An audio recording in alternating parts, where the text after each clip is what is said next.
में 2 दफा तो करते हैं। चलो जी, जी, बिस्मिल्लाह। वैसे करते भी ज्यादा सारे। जी स्टार्ट करते हैं, बिस्मिल्लाहिर्रहमानिर्रहीम। आज का जी टॉपिक है हमारा कूलम गेज।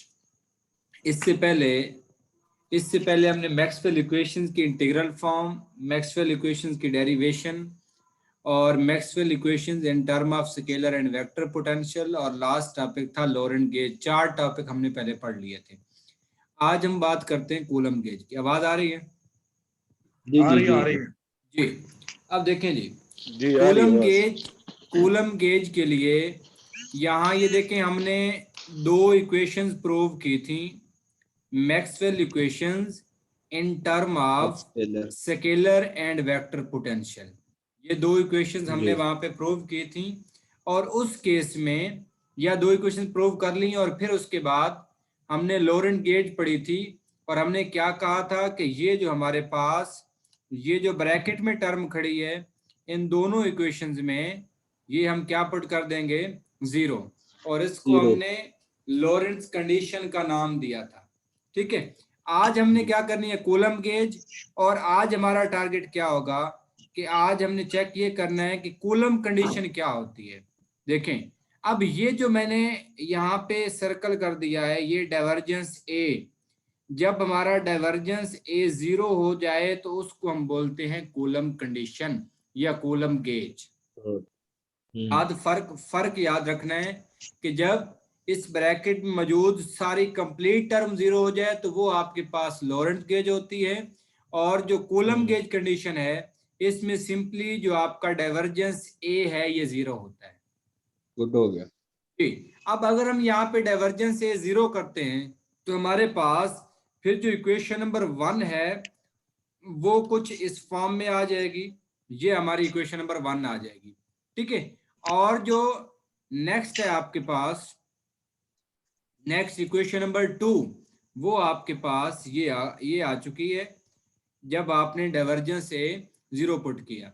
अब देखिए नीचे वाली टर्म में, नीचे वाली जो इक्वेशन नंबर 2 है, यहां पे खड़ा है minus mu epsilon partial square phi over partial T square.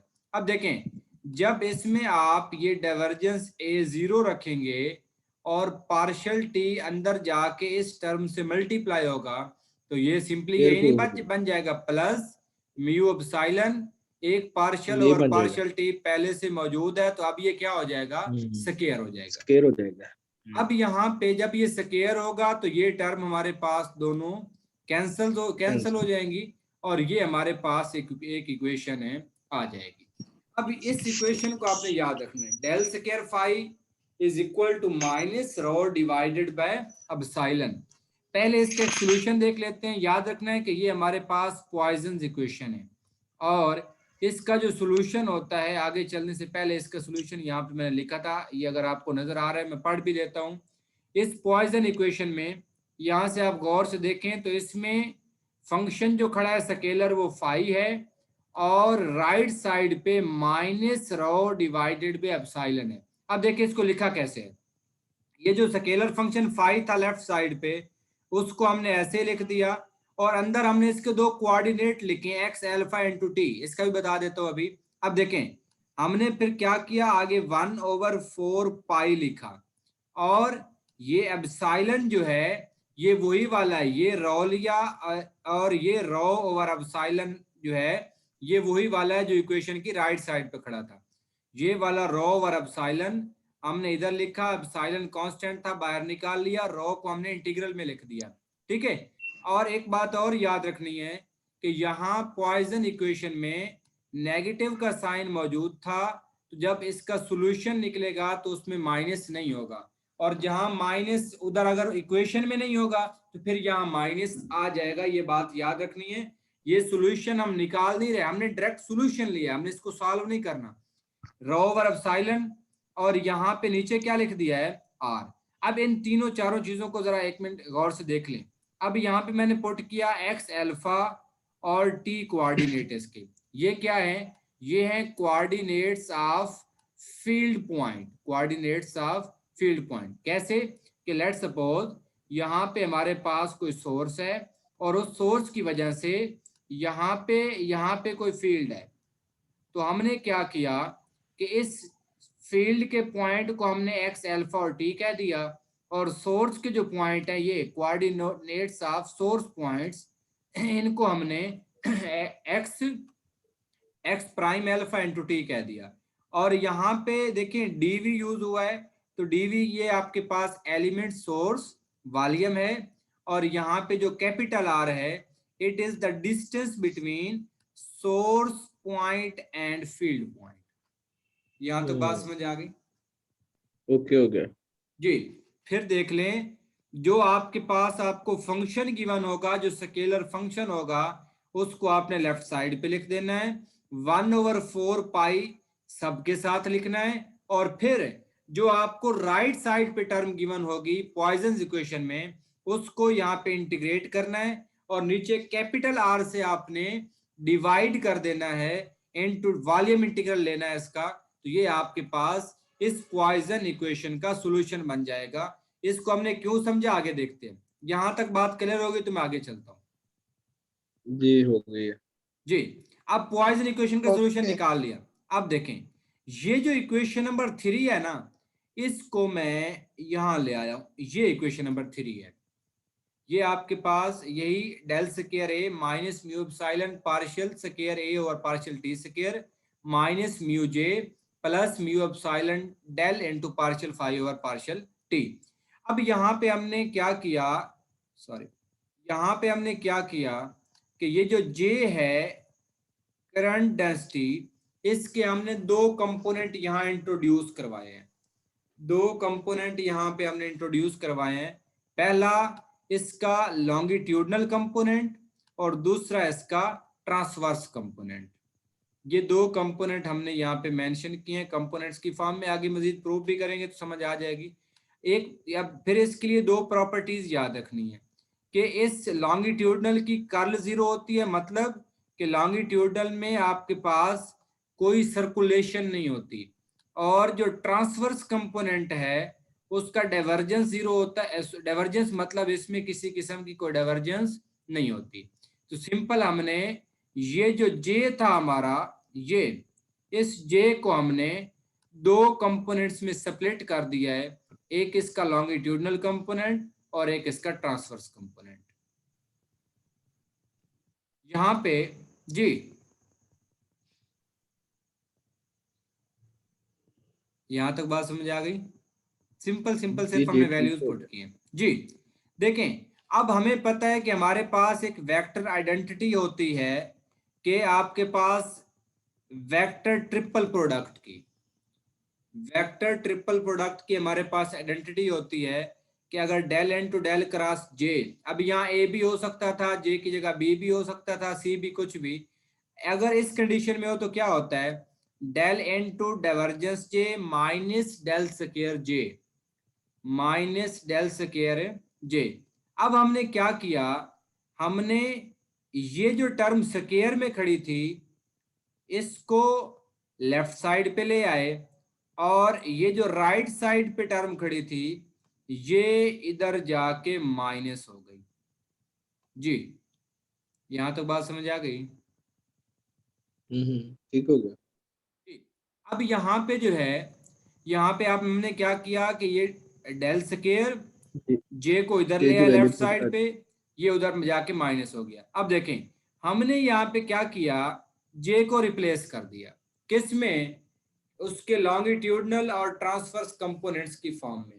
और फिर हमने यहाँ पे क्या कहा कि देखें अगर हम इसको स्प्लिट करते हैं तो एक इसका ये बनेगा, अंदर मल्टीप्लाई अगर कर दें डेल स्क्वायर को, और दूसरा क्या बनेगा, डेल स्क्वायर जे टी। तो हमने क्या किया, ये जो फर्स्ट है इसको divergence del square J L की को लिख दिया, और ये जो इधर सेकंड खड़ा है इसको इधर वाले सेकंड, मतलब हमने सिंपली इनको इक्वेट कर लिया। अलग अलग कर दिया। जी बिल्कुल। अब यहाँ पे देखें, अब यहाँ पे देखें, ये फिर हमारे पास ये दोनों जो हैं, ये दोनों हमारे पास पॉइजन इक्वेशन बन गई है। जब भी डेल स्क्वायर के साथ कुछ लिखा होता है लेफ्ट साइड पे तो वो हमारे पास पॉइजन इक्वेशंस होती हैं। तो पॉइजन इक्वेशन बन यानी कि गई कुछ भी लिखा हो डेल स्केल के साथ, डेल डेल स्क्वायर स्केल के से कुछ भी साथ, लिखा हो वो पॉइजन ही है। जी नहीं मतलब कि अगर क्रॉस प्रोडक्ट हो रहा है या डॉट हो रहा है डिवर्जेंस हो रहा हो तो फिर भी कह सकते हैं उसको या नहीं? नहीं, फिर डेल स्क्वायर के साथ तो डाइवर्जेंस होता भी नहीं है, या कर्ल डेल स्क्वायर अच्छा वो तो ठीक हो डेल के गया। साथ होता है, वो तो डेल के साथ होता है। देखें, ठीक हो गया, स्केयर अब के साथ यहाँ कुछ पे नहीं आना। नहीं, कुछ भी नहीं आना। अब देखें यहाँ पे, ओ, अब अगर मैं इस फर्स्ट का सॉल्यूशन लिखूं तो जरा गौर से देखना, मैंने क्या किया, जेएल लिख दिया जैसे मैंने फाई लिखा था, अगर आपको याद हो। यहाँ पे मैंने 1/4 पाई लिखा, ठीक है। और मैंने कहा कि अगर इधर ये प्लस होगा तो यहाँ पे क्या आ जाएगा, माइनस। अब आगे माइनस। चलते हैं। अब आगे देखें, del into del dot J, तो ये देखें ये डेल बाहर खड़ा है, डेल डॉट जी अंदर खड़ा है, साथ डीवी है, नीचे आर है। सिंपल इसका सॉल्यूशन उसी हिसाब से लिख दिया कि लेफ्ट साइड सारी लिखनी होती है, डिवाइडेड बाय आर करना होता है। अब नेक्स्ट देखें, तो नेक्स्ट आप अप्लाई कर दें, क्या आ जाएगा, जे टी ट्रांसवर्स कंपोनेंट। अब चूंकि इधर माइनस है तो यहाँ पे क्या आ जाएगा, प्लस 1/4 पाई कांस्टेंट, और ये सारी टर्म उठा के मैंने ऐसे यहाँ पे रख दी। अंदर ले जाए न ले जाए, ये आपके पास है, अंदर ले डेल क्रॉस अंदर भी लेके जा सकते हैं, तो ये आपके पास जे ओवर आर।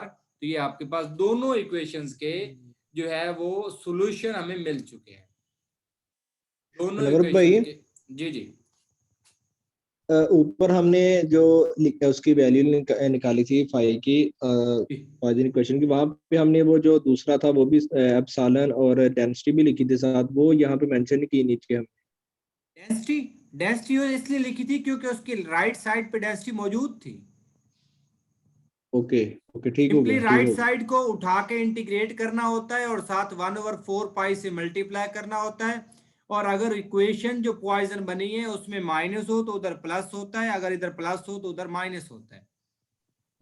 ओके हो गया, ओके, यानी कि फार्मूले की मदद से हम नई वैल्यू भी पुट कर ली। बिल्कुल उसी को यूज करते हुए हम इधर आ गए। देखें आप, अब मैंने क्या किया जी। कि मैं वापस चला गया अपनी इक्वेशन नंबर 3 में, जहां पे वो खड़ा था ना जे, तो मैंने वहां पे ये दो कंपोनेंट रख दिए। जहां पे वो जे खड़ा था मैंने वहां पे क्या किया, जाके सिंपली दो कंपोनेंट है वहां पे प्लेस कर दिए। अब हुआ क्या, जब ये मैंने कंपोनेंट प्लेस किए तो साथ ही मैंने क्या किया कि इनकी वैल्यू भी पुट कर दी मैंने। जब मैंने ये कंपोनेंट यहाँ पे रखे तो मेरे पास ये म्यू एप्सिलॉन। अब इसमें ये किधर चला गया, एक मिनट यार, पीछे इक्वेशन नंबर आपके पास 3 जो है, ये इक्वेशन नंबर 3 है। इसमें हमने क्या करना है कि यहाँ जे की जगह पे मैंने क्या रख दिया, जे उसका लॉन्गिट्यूडनल कंपोनेंट और उसका ट्रांसवर्स कंपोनेंट। यहाँ पे मैंने लॉन्गिट्यूडनल कंपोनेंट भी रख दिया, प्लेस कर दिया, और ट्रांसवर्स कंपोनेंट जो है वो भी यहाँ पे मैंने प्लेस कर दिया। ये यहाँ तक बात समझ आ गई? हाँ जी। जी। अब देखें, अब देखें आप यहाँ पे म्यू एप्सिलॉन, ये टर्म में निकाली है मैंने, ये वाली, ये देखना। इसीलिए हम इनके सॉल्यूशन ले रहे थे, पॉइसन इक्वेशन के सॉल्यूशन। सबको आवाज आ रही है? जी जी जी। आ रही क्लियर है। है भाई। ओके ओके, हाँ ये है, पता भी चलता रहना। देखें, ये मैंने इक्वेशन उठाई, इसको मैं यहाँ पे ले आया, और यहाँ पे म्यू एप्सिलॉन तो वैसे ही बाहर खड़ा है। अच्छा, डेल पी बाहर ही है, पार्शियल ओवर पार्शियल टी मैंने बाहर ले लिया। ये जो फाई है ना, इसका वो वाला सॉल्यूशन अगर आपको याद हो जो मैंने पीछे दिखाया था, वो ही मैंने इधर पुट कर दिया। और यहां से ये फाइव फाइव से सॉरी एप्सिलॉन एप्सिलॉन से कैंसिल हो गया, और मेरे पास आ गया μ/4 pi del partial rho over partial T dot 1/r into DV. अब देखें, ये जो आपके पास इक्वेशन ऑफ कंटिन्यूटी होती है कि डाइवर्जेंस जे किसके बराबर होता है, partial rho over partial T. इसका मतलब कि यहां पे मैं क्या रख सकता हूं, डाइवर्जेंस जे। जब मैं यहाँ पे डाइवर्जेंस जे रखूंगा, मनोवर भाई, जी जी, भाई ये तो ऊपर वाला जो आपने ये लिखा है ना, ये क्वेश्चन, ये वाले ऊपर ऊपर ये थोड़ी सी बता दें, ये 1/4 पाई वाली, इसमें जो म्यू ई है वो तो बाहर है पहले, और डेल पार्शियल और अच्छा, ये फाई जो हमने निकाला था उसकी वैल्यू आगे पुट कर दे, जो ऊपर हमने बिल्कुल निकाला था रोवर। यस यस, ये वाला फाई, ये वाला फाई। अच्छा जी, ठीक हो गया। जी। ये अभी वाली अभी हम हमने पुट इसकी करके अभी हम इसकी एक तरतीब भी बनाते हैं। अभी तक आपको मेरे ख्याल में चीजें बिखर रही होंगी। अभी देखते हैं हम ये सारा कुछ क्यों कर रहे हैं, इसलिए मैं वेट में हूँ कि ताकि ये थोड़ा कंप्लीट हो जाए। देखें अब यहाँ पे ये आ गया। अब इसकी ये जो आपके पास है ये वाली टर्म है, इसकी जगह पे जो आंसर आया है वो जाके उधर क्या करते हैं, प्लेस कर देते हैं इसकी जगह पे। यहाँ पे हमारे पास, और ये जो वैल्यू है ये देखें, ये सारी वैल्यू किसकी बन रही है, ये सारी वैल्यू बन रही है। अगर यहां से म्यू में कॉमन ले लूं तो ये लॉन्गिट्यूडनल कंपोनेंट बन रहा है। अगर आप देखें तो ये सारा देखें पीछे जाके लॉन्गिट्यूडनल कंपोनेंट ये देख लें, -1/4 pi del into divergence J dV over r. अब यहाँ पे देखें ये सारा कुछ वही है, सिर्फ म्यू नहीं होना चाहिए, तो म्यू हमने बाहर निकाला तो सारा यही है। अब म्यू को जे एल से मल्टीप्लाई करके लिख दिया। यहां तक समझ आ गई जी। इक्वेशन नंबर 5 में इस टर्म की जगह पे म्यू जे एल लिख दें, तो ये म्यू जे एल प्लस का और माइनस का आपस में ये कैंसल हो गए, और आपके पास बच गया ये term del square A minus mu epsilon partial square A और partial T square is equal to minus mu J T. अब ये वाली टर्म जो है अगर आपको याद हो तो मैंने आपको ये लिख के दिखाया था, ये होता है डी एलम्बर्ट प्रिंसिपल। वो लॉरेंस डिस्प्लेसमेंट गेज वाला जो में सीन किया था हमने। बिल्कुल, ये मैंने स्केयर एक जी जी, स्केयर जो है मुरब्बा बना के उसका स्केयर ले लिया, और ये आ गया आपके d'Alembertian minus mu J principal. T. इसलिए देखें it is also known as transverse gauge, इसको ट्रांसवर्स गेज भी बोलते हैं। क्यों? क्योंकि इसमें सिर्फ जो है करंट डेंसिटी का ट्रांसवर्स कंपोनेंट बचता है, लॉन्गिट्यूडनल यहां खत्म हो जाता है। बात समझ आ गई? And it is mostly okay use only when no source is present, जब सोर्स नहीं होता तो तब आप इसको यूज करते हैं। अब यही जो टर्म है, अब यही डाइवर्जेंस ए अगर आप पुट कर दें, डाइवर्जेंस जो है आप वो जो क्या नाम है कूलम कंडीशन है वो पुट कर दें उन गेज ट्रांसफॉर्मेशन के ऊपर, वो जो हमारे पास गेज ट्रांसफॉर्मेशन थी, तो वहां ये डाइवर्जेंस फाई ये तो खत्म हो जाएगा, जीरो हो जाएगा, क्योंकि फाई आपके पास क्या हो जाना है, जीरो। अब यहाँ पे क्योंकि फाई जीरो है, सोर्स जीरो है, तो फाई जीरो पुट कर दे तो ये एक नई फॉर्म भी बन जाती है। इसको देख ले वरना इसकी जरूरत नहीं है। कूलम गेज हमारी यहाँ तक मुकम्मल हो चुकी है। अब बस सिर्फ उत्थे तक ही ठीक है, अगे नहीं पाई जाना। जी बिल्कुल। अब देखें, अब यार थोड़ा सा इसका ओवरव्यू कर लेते हैं। हमने सिंपल क्या किया, जी हमने डाइवर्जेंस ये जीरो रखा, हमें एक ये 3 और 4 इक्वेशन मिल गई। हमने इस 3 इक्वेशन जो हमें 3 और 4 इक्वेशन मिली हैं, पहले हमने देखें 4 को सॉल्व किया, 4 जो हमें पॉइजन इक्वेशन मिली उसको सॉल्व करके हमने उसका सॉल्यूशन 5 की सूरत में निकाल लिया यहाँ पे, ठीक है। अब आगे हमने क्या किया, फिर हमने इक्वेशन 3 को सॉल्व किया, जे के दो कंपोनेंट बना के सॉल्व किया, और फिर हमने जे एल और जे ट्रांसफर्स को उसी पॉइजन इक्वेशन के फार्मूले से सॉल्व कर लिया। इनको रखने के बाद इस टर्म को हमने रिप्लेस किया और ये आपके पास म्यू जे एल के बराबर आ गई। इसको रखने से देखें तो ये आपके पास डायरेक्ट ये फार्मूला। तो हमने सिंपल ये किया है कि कॉलम कंडीशन पुट करने के बाद हमने इसको वहां पे जो है दोनों इक्वेशन जो हमें मिली हैं कॉलम कंडीशन पुट करने के बाद उनको हमने सॉल्व किया है। वो दोनों इक्वेशन हमें मिली हैं पॉइजन इक्वेशन की फॉर्म में, उनके सॉल्यूशन पुट किए तो आपके सामने आंसर आ चुका है, और ये है हमारी कॉलम कंडीशन जी। यहां तक कोई बात समझ नहीं आई तो पूछ सकते। नवर भाई, इसका क्वेश्चन किस तरह से आएगा? आप थोड़ा सा उसको हाईलाइट सा थोड़ा सा कर दें। अगर क्वेश्चन इस बारे में पूछता है तो किस हिसाब से पूछेगा? देखिए क्वेश्चन पूछेगा तो एक तो उसको बाय नेम पूछ सकता है कि आप जो है वो कॉलम यार गेज बाय नेम उसको तो सारे नहीं पूछेंगे, ये बात तो आप नवर भाई खत्म कर देना कि बाय नेम तो उन्होंने पूछना ही कुछ नहीं है, अनसीन पूछना है उन्होंने। तो फिर अगर ऐसे है तो फिर ये अनसीन, ऐसे इसको टॉपिक को तो अनसीन नहीं कर सकते ना। या आपको कोई इक्वेशन देते हैं और उस पे कहेंगे आप कॉलम गेज उस पे अप्लाई करें, अगर इतना आगे जाएंगे तो। अदरवाइज ये इसका तो मैथमेटिकल प्रूव है। तो कूलम गेज अगर फॉर एग्जांपल कोई में कंडीशन कोई भी हमें वैल्यू आ जाती है उस पे हमें कंडीशन अप्लाई करनी है कूलम तो, गेज की, तो हम तो, कैसे उसके ऊपर अप्लाई कर सकते हैं? तो सिंपली हम डाइवर्जेंस है जहां मिले डाइवर्जेंस किसी भी वेक्टर का आप उसको जीरो कर दें। डाइवर्जेंस किसी भी वेक्टर ठीक का है, डाइवर्जेंस। डाइवर्जेंस होता भी वेक्टर का है, तो आपको जहां मिले उसको जीरो कर दे, यही कूलम गेज है बस। नहीं, अगर मतलब डेल हमें dot Sai, A is equal अगर टू जीरो। उसमें, अगर उसमें ये वाला फाई मिल जाए तो फाई को अगर हम उसमें पॉइजन इक्वेशन में कन्वर्ट करके आगे कर ले तो उससे भी हो सकता है सोल्व। किसको? मतलब del dot A is equal to zero होगा। वो तो जीरो कर दिया आपने, और आगे वाजिद भाई क्या कह रहे हैं? उसके बाद मैंने कहा जो हमारे पास फाई है उसको हम पॉइजन इक्वेशन, वो तो उसकी पॉइजन इक्वेशन लिखेंगे और उसके बाद जे के प्रोडक्ट बना लेंगे। बिल्कुल बिल्कुल, और पॉइजन इक्वेशन लिखने का फार्मूला हमें पता चल गया है। जी, वो पता चल गया। अगर जी, जे की जगह पे कोई और हो तो फिर हम उसको कैसे कर सकते हैं? इसकी जगह पे जे मतलब की आप, जगह पे जे। नहीं नहीं, करंट डेंसिटी की जगह पे, हाँ जी, जे करंट डेंसिटी। नहीं नहीं, इसकी जगह कैसे, इसको कैसे रिप्लेस कर सकता है वो?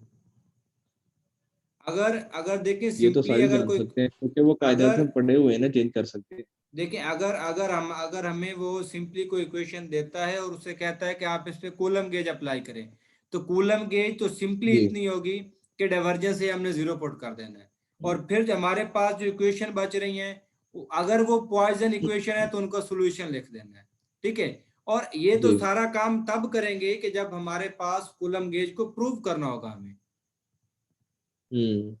कूलम गेज की कहानी तो वहीं पे खत्म होगी जब आपने डाइवर्जेंस से जीरो रख दिया।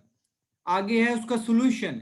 सोल्यूशन तो हम तब करेंगे जब हमसे वो सोल्यूशन मांगेगा। अगर आप वो सिंपली अप्लाई करना है तो हम अप्लाई करके दिखा देंगे, कहीं भी आप, में किसी भी वेक्टर का डाइवर्जेंस मिलेगा उसको जीरो रखेंगे। ठीक हो गया जो, उसके बाद जी, ये दूसरा वाला प्रोसेस कर लेंगे जो अभी हमने पढ़ा है। यस।